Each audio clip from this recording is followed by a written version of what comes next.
Mental health is real, seek help and the stigma. On the news this evening, RSUTH mute almost 1 week after doctor's death. President Tinubu meets Rivers administrator ahead of end to emergency rule. Activist lawyer kick against Ruwama's restriction of movement during tomorrow's sanitation exercise.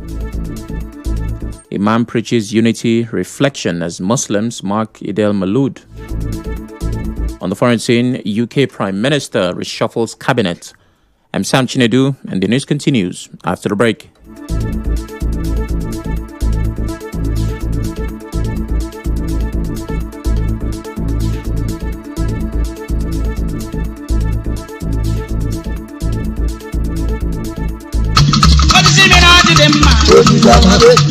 I, High Chief Dr. Livinus Nwachukwu, aka Back to Sender, Eze Ihu Nnanyurugu 1 of Eche ethnic nationality, joyfully congratulate the newly elected council chairman of Eche, Honorable Chima Njoko, on his victory during the August 30th LGA election. I also congratulate the leader of the All Progressive Congress APC in Eche, Chief Ifron Mozi, and FCT Minister Chief Barrister Nyesom Wike for giving Eche a good council chairman. Mr. Chairman, I urge you to use your good office for the overall development of Eche LGA. Signed, Honorable Martins Amehule, for High Chief Dr. Livinus Nwachukwu.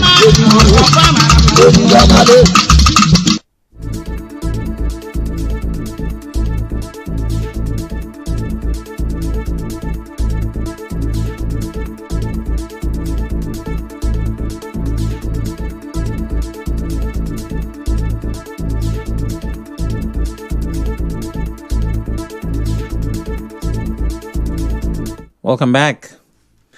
The young resident doctor who collapsed and died at the Rivers State University Teaching Hospital, RSUTH, Femi Rotifa, has been buried. The late doctor who died on Sunday was buried today at the Port Hackett Cemetery. The management of the Rivers State University Teaching Hospital has continued to remain mute almost 1 week after the doctor's death.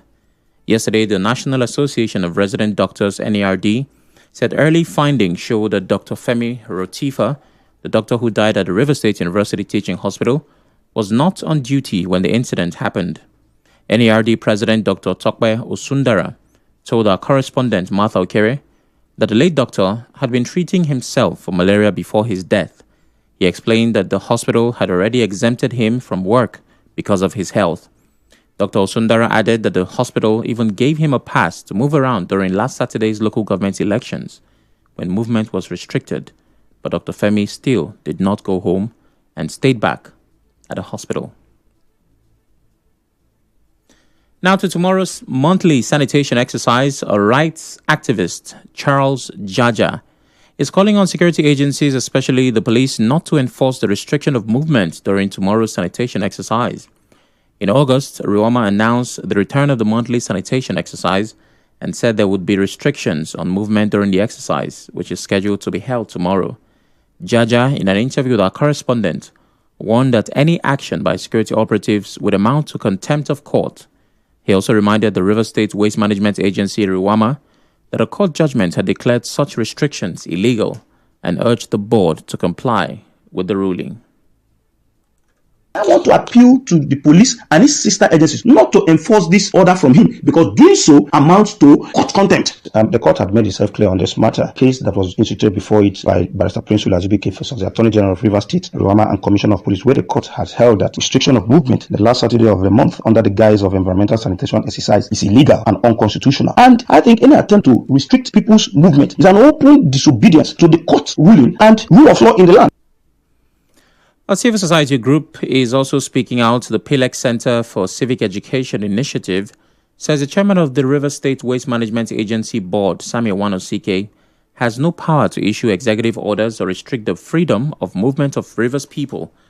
In a statement, Courage in the removal of PILEX Center said that while keeping the environment clean is important, it would be an overreach for the Ruwama chairman to violate people's constitutional rights.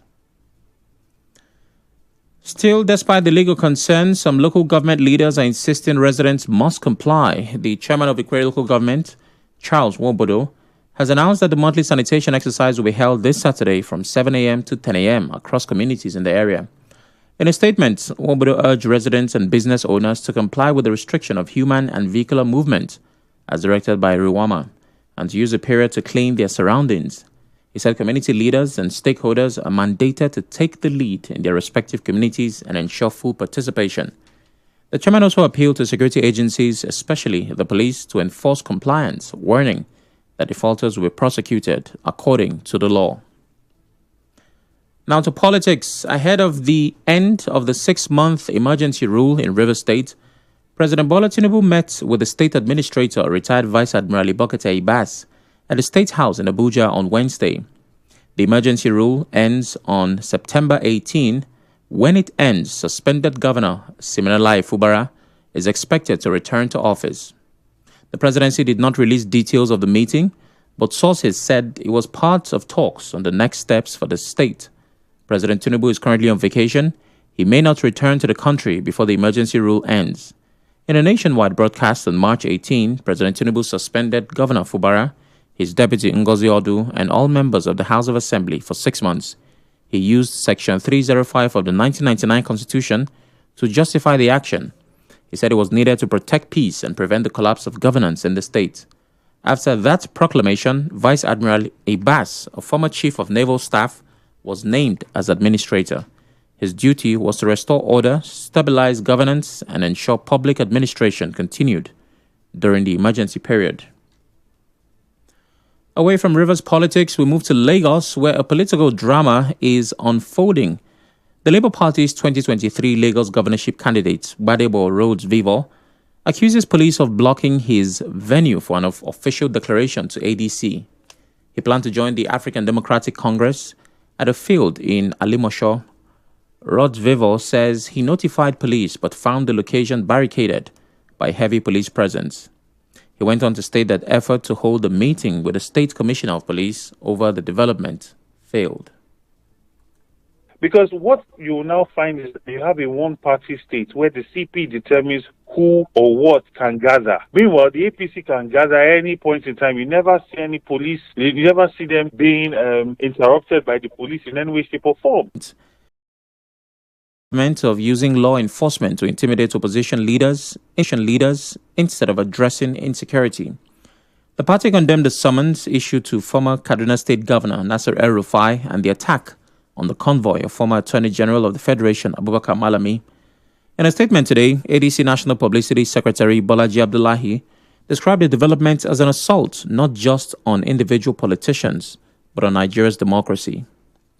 Still to come, we'll take you to the religious scene as Muslims and Christians mark Eid al-Maulud. Stay with us.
Idel Mulud, the Imam of the University of Port Harcourt, Professor Abduraza Kinali, has advised citizens to reflect and emulate the teachings of Prophet Muhammad as Muslim faithful in Nigeria join their counterparts in the world to observe Idel Mulud holiday.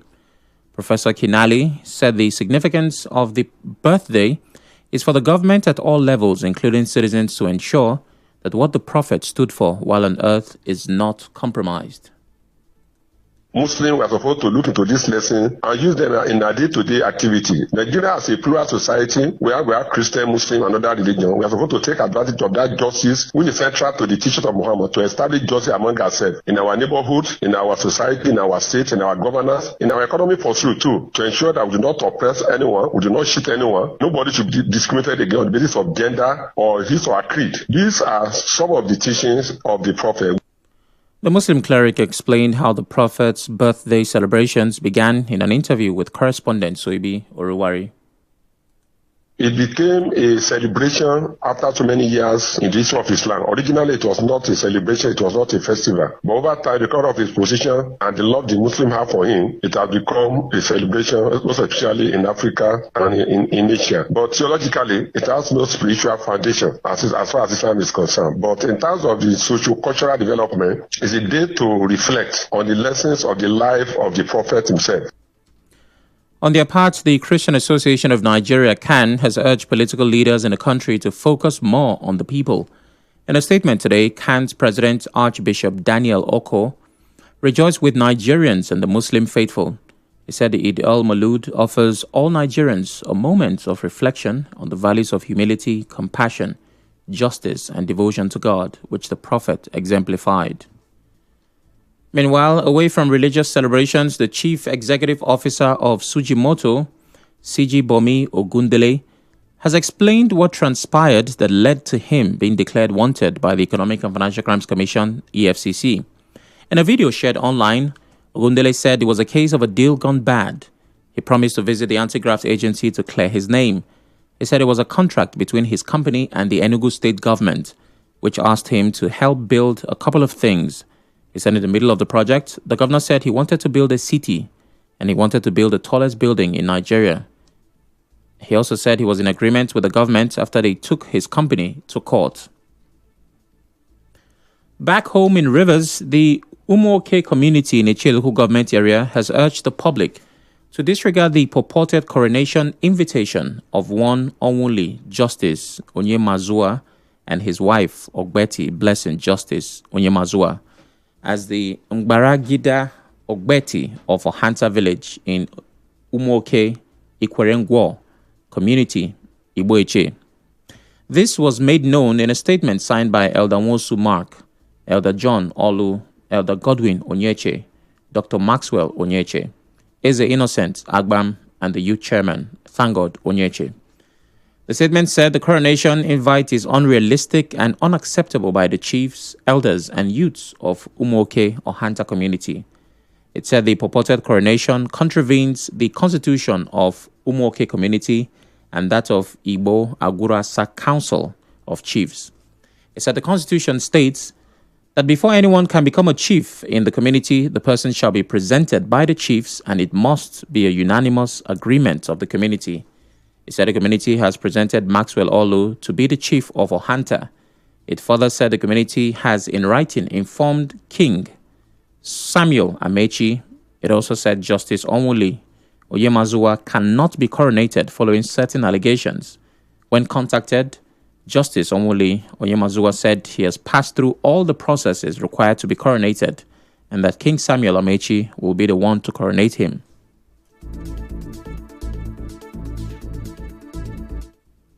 And on to some lighter news. Food and music lovers, get ready. Port Harcourt this weekend host the 2025 edition of Bole Festival, Africa's biggest food and culture event, at the Yakubu Gowon Stadium on September 6th and 7th. This year's edition, themed One Bite, One Beat, One Moment, will feature food, music, games, and lifestyle experiences on a bigger scale. A new highlight, the Voltage District, created in partnership with the Smoke Shop, will serve as a high-energy arena for music lovers with Afrobeats, amapiano, house, and more. The festival will also parade a star-studded lineup including Joe Boy, Fave, Famous Pluto, Good Girl LA, Dope Caesar, DJ Consequence, and DJ Lawi, with hosting by Yemoli, Sisi Boma, Barango, Justman, and Dave the Mic Man. Organizers say this year's event will surpass expectations and deliver the most memorable experience yet. Supported by Guinness, Johnny Walker, Moneypoint, Rice Vest, MTN, and others. Bale Festival 2025 is expected to draw thousands from across Nigeria and beyond. There was widespread jubilation from pupils, students, and staff members of Venocrest schools as God's Goodness Kokwete arrived at Port Harcourt International Airport, Omagwa, today. Kokwete is the winner of the I Beg to Differ student debate tournament that was held in Lagos State. There was also a special parade session in her honor. Onlookers and some passengers at the airport are also hailing the 15-year-old who clinched the first position, winning 2 million naira in the tournament organized by Nigeria Info 92.3 FM. The news continues after the break.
On the international scene, UK Prime Minister Keir Starmer is reshuffling his cabinet after Angela Rayner resigns as Deputy Prime Minister over failing to pay enough tax on a flat in Hove East, Sussex. House of Commons leader Lucy Powell has also left the government, while Ian Murray is no longer Scotland Secretary.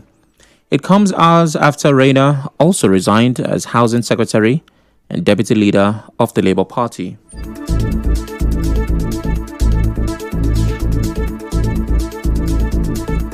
On the news this evening, you heard RSUTH has been mute almost 1 week after a doctor's death. President Tinubu has met with Rivers Administrator ahead of the end to the emergency rule. An activist and a lawyer have kicked against Ruwama's restriction of movement during tomorrow's sanitation exercise. An imam has preached unity and reflection as Muslims mark Eid al-Maulud. On the foreign scene, UK Prime Minister is reshuffling his cabinet. The news was edited by Martha Okere. To reach the news team, send an SMS or WhatsApp to 0808 721 7215. I'm Sam Chinedu. Thanks for listening.